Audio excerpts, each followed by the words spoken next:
മൂവാറ്റുപുഴ നഗരസഭ 4-ാം വാർഡിൽ നിന്നും UDF സ്വതന്ത്ര സ്ഥാനാർത്ഥിയായി ജനവിധി തേടുന്ന അമൽ ബാബു നാമനിർദ്ദേശ പത്രിക സമർപ്പിച്ചു. മൂവാറ്റുപുഴ ജില്ലാ വിദ്യാഭ്യാസ ഓഫീസർ സലാഹുദ്ദീൻ പുല്ലത്ത് മുമ്പാകെയാണ് പത്രിക സമർപ്പിച്ചത്. മൂവാറ്റുപുഴ നഗരസഭയിലെ വിവിധ വാർഡുകളിൽ നിന്നും മത്സരിക്കുന്ന UDF സ്ഥാനാർത്ഥികൾ നാമനിർദ്ദേശ പത്രിക നൽകി. 26-ാം വാർഡിൽ നിന്നും മത്സരിക്കുന്ന ഷീന ജോസും 29-ാം വാർഡിൽ നിന്നും മത്സരിക്കുന്ന ബിന്ദു സാജുവും 27-ാം വാർഡിൽ നിന്നും മത്സരിക്കുന്ന ഷേർലി പൗലോസും 4-ാം വാർഡിൽ നിന്നും മത്സരിക്കുന്ന അമൽ ബാബുവുമാണ് ഇന്ന് UDFനായി പത്രിക നൽകിയത്. 4 പേരും ജില്ലാ വിദ്യാഭ്യാസ ഓഫീസർ സലാഹുദ്ദീൻ പുല്ലത്തിനാണ് പത്രിക നൽകിയത്. അമൽ ബാബു ഒഴികെയുള്ള എല്ലാവരും പുതുമുഖങ്ങളാണ്.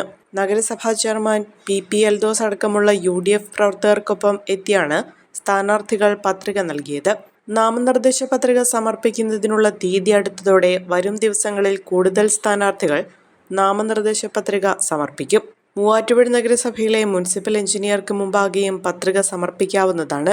ജില്ലാ വിദ്യാഭ്യാസ ഓഫീസർക്ക് ഇതിനകം 20ഓളം പേരാണ് പത്രിക സമർപ്പിച്ചിട്ടുള്ളത്.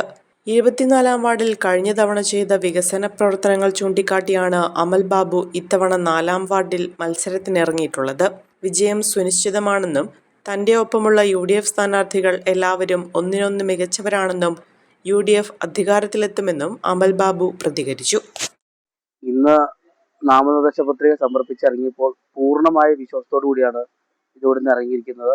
4-ാം വാർഡിലെ സാരഥിയായിട്ടാണ് മത്സരിക്കുന്നത്. NSS വാർഡിൽ കഴിഞ്ഞ 5 വർഷക്കാലം മൂവാറ്റുപുഴ നഗരസഭയിൽ 24-ാം വാർഡ് കൗൺസിലറായിരുന്നു. 5 വർഷക്കാലം കാഴ്ചവെച്ച പ്രവർത്തനത്തിന്റെ പൂർണ്ണ ആത്മസംതൃപ്തി എനിക്കുണ്ട്. ആ 24-ാം വാർഡിൽ എല്ലാ ജനങ്ങളുടെ അടുത്തും ഏത് സമയത്തും എത്തിപ്പെടാനും ആ ജനങ്ങളുടെ അടുത്ത് ഏത് കാര്യത്തിലും എത്തിപ്പെടാൻ സാധിച്ചിട്ടുണ്ട്. 24-ാം വാർഡിലെ എല്ലാ മേഖലയിലും എൻ്റെ കൈ പതിഞ്ഞിട്ടുണ്ടെന്ന് പൂർണ്ണമായി വിശ്വസിക്കുന്നു. ആ പ്രവർത്തന മേഖലയിൽ കാഴ്ചവെച്ച വിശ്വാസത്തിന്റെ പുറത്ത് 4-ാം വാർഡിൽ ഒരു പുതിയ മേഖലയിൽ മത്സരിക്കുകയാണ്. അവിടുത്തെ ജനങ്ങൾ എന്നെ പൂർണ്ണമായി ഏറ്റെടുക്കുമെന്ന് വിശ്വസിക്കുന്നു. ഇന്ന് അതിന്റെ ഒരു മുന്നോടിയായി നാമനിർദ്ദേശ പത്രിക സമർപ്പിച്ച് ഇറങ്ങിയിരിക്കുന്നു. കുക്കിംഗ് ആരുടേതാണെങ്കിലും ഹൈസ ഉണ്ടെങ്കിൽ രുചിയുടെ മേളാങ്കമല്ലേ? എന്താലേ ഹൈസയുടെ ഒരു രുചി. ഇനി എല്ലാ ഫംഗ്ഷനും ഇവൻ തന്നെ താരം. Haiza curry powder, the taste of royalty.